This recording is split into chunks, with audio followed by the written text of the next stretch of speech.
الرحمن الرحیم۔ یزید کی سیاہ کاریوں سے تو سبھی واقف ہیں، لیکن اول درجے کا عیاش اور ہوس پرست انسان تھا۔ اس طرح سے ایک لونڈی اس کی جنسی ہوس کا شکار ہونے سے بچ پائی، وہ واقعہ آپ کے گوشے گزار ہے۔ یزید کے والد حضرت امیر معاویہ رضی اللہ تعالیٰ کے دور حکومت میں مدینہ میں جعفر نامی ایک شخص رہا کرتا تھا۔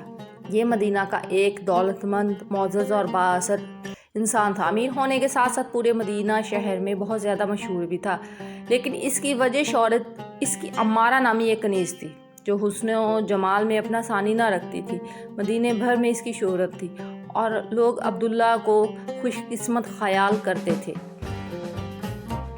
کہ ایسی خوبرو کنیز اس کے پاس تھی۔ خوبصورتی کے ساتھ ساتھ عمارہ گانے میں بھی بے مثال تھی۔ انہی خوبیوں کی وجہ سے عبداللہ کو عمارہ سے بے حد محبت تھی اور وہ عمارہ کو کنیز کے بجائے ایک ملکہ کی طرح رکھتا تھا۔ اس کے ہر طرح کے ناز و نخرے اٹھاتا تھا اور اس کا خیال رکھتا تھا۔ عمارہ بھی اپنے محسن کو بہت چاہتی تھی اور دل و جان سے اس کی قدر کرتی۔ عبداللہ اور حضرت امیر معاویہ میں گہرے تعلقات تھے اور عبداللہ اکثر ان سے ملنے دمشق جایا کرتا تھا۔ سن 58 ہجری کا واقعہ ہے کہ ایک مرتبہ عبداللہ دمشق میں حضرت امیر معاویہ سے ملنے گیا اور اس کے ساتھ عمارہ بھی تھی۔ یہ یزید کی جوانی کے دن تھے۔ ایسی ہی کسی ملاقات کے دوران اس کا ٹکراؤ عمارہ سے ہوا۔ یزید پہلی نظر میں عمارہ پر فدا ہو گیا۔ اب عمارہ کی وجہ سے یزید نے عبداللہ کے گھر آنا جانا شروع کر دیا۔ یزید ہر وقت عمارہ کے لیے بیتاب رہنے لگا۔ یزید کی بدبختی اور ضلالت سے کون واقف نہیں، جس نے خانوادہ نبوت کے چشم و چراغ کو بھی اپنی تیغ ہوس کا نشانہ بنایا اور اہل بیت کے بچوں اور عورتوں پر ایسے مظالم ڈھائے۔ وہ تاریخ کا ایک سیاہ باب کہلاتا ہے، لیکن وہ اول درجے کا عیاش انسان تھا، جبکہ دوسری طرف اس کی خود غرضیوں، نفسانی خواہشات اور جنسی ہوس پرستیوں کے سلسلے میں بھی اس کا کردار کوئی کم داغدار نہیں۔ تاریخ کی بہت سی کتابوں میں اس کی جنسی سرگرمیوں اور بدکاریوں کے جا بجا واقعات ملتے ہیں، جبکہ عمارہ کا واقعہ یزید کی ہوس پرستی کی ایک ادنیٰ سی مثال ہے۔ عبداللہ اور عمارہ تو کچھ دن دمشق میں قیام کرنے کے بعد واپس مدینہ چلے گئے، مگر یزید کی آتش ہوس اندر ہی اندر سلگتی اور بڑھتی رہی۔ عمارہ کا مالک عبداللہ ایک بااثر شخص تھا، جبکہ خود حضرت امیر معاویہ اس کا بہت احترام کرتے تھے، لہٰذا عمارہ کو عبداللہ سے زبردستی چھین لینا کوئی آسان کام نہ تھا۔ چنانچہ یزید نے تہیہ کر لیا کہ خلیفہ بننے پر سب سے پہلا کام عمارہ کو عبداللہ سے چھین کر اپنی آغوش میں لانا ہوگا۔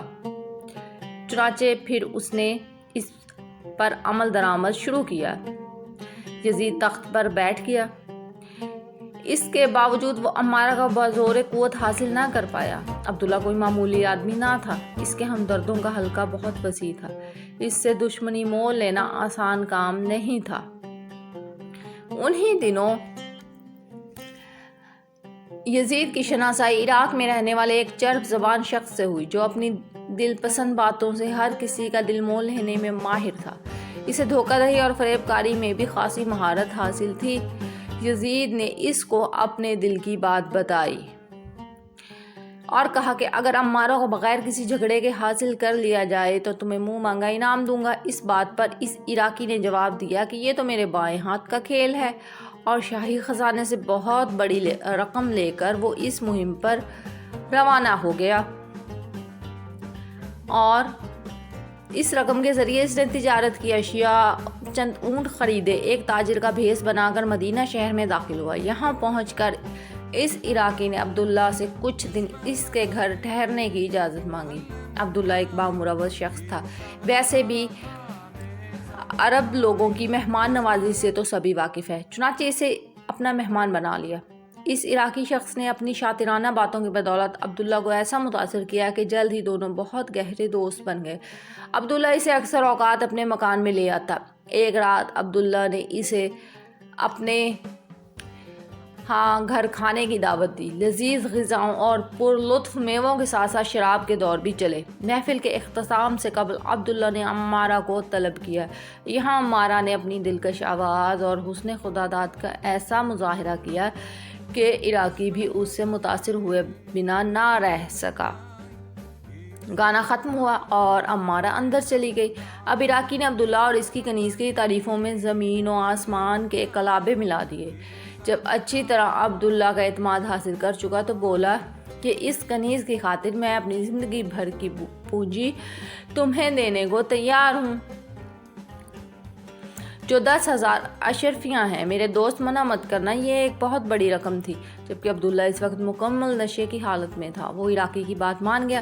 صبح عراقی یہ رقم لے کر عبداللہ کے گھر پہنچا تو عبداللہ اپنے رات کو کیے گئے وعدے کے بارے میں بہت پشیمان تھا۔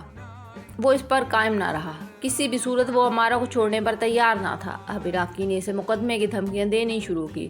عبداللہ نے اسے 2 گنی رقم واپس کرنے کا لالچ بھی دیا، مگر وہ عراقی جو دراصل یزید کے منہ مانگے انعام کے لالچ میں اس مشن پر آیا تھا وہ نہ مانا۔ عبداللہ جو کہ ایک معزز شخص تھا اس کی دھمکیوں میں آ گیا اور نہایت دکھی دل کے ساتھ عمارہ کو رخصت کر دیا۔ جب یہ قافلہ دمشق میں داخل ہوا تو اس عراقی کی تمام آرزوئیں خاک میں مل گئی، کیونکہ اسے یہاں پہنچنے پر ہی یزید کے مرنے کی اطلاع ملی، جو کہ صرف 3 برس 9 مہینے حکومت کے بعد جہنم رسید ہو گیا تھا۔ اب تو یہ عراقی بہت سٹ آیا اور یزید کے بیٹے معاویہ کے پاس حاضر ہو کر اسے تمام صورتحال سے آگاہ کیا۔ معاویہ تو پہلے ہی اپنے باپ کی بدعمالیوں پر بہت رنجیدہ تھے۔ انہوں نے عمارہ کو قبول کرنے سے انکار کر دیا۔ جب یہ عراقی بالکل مایوس ہو چکا تو سوچا کہ اسے واپس عبداللہ کے پاس چھوڑ آنا چاہیے کہ کم از کم 10,000 اشرفیاں تو واپس لی جائیں۔ یہ سوچ کر عراقی عمارہ کو لے کر واپس مدینہ کی جانب روانہ ہو گیا، اور دوسری طرف عبداللہ نے عمارہ کی محبت میں کھانا پینا تک چھوڑ دیا تھا۔ ہر دم عمارہ ہی کو یاد کرتا تھا۔ عبداللہ کا گھر جو کبھی مدینہ کا سب سے خوشحال گھرانہ تھا، اب حسرت و یاس کی آماج گاہ بن چکا تھا کہ اچانک اسے عراقی کے آنے کی اطلاع ملی۔ وہ دوڑا ہوا وہاں گیا جہاں پہ عراقی کے خیمے نصب تھے، جہاں اس کی ملاقات اس کی سابقہ کنیز عمارہ سے ہوئی۔ دونوں کافی دیر تک ایک دوسرے کو دیکھ کر روتے رہے۔ پھر اس عراقی نے عبداللہ کو تمام قصہ سنایا اور عمارہ اسے سونپ دی۔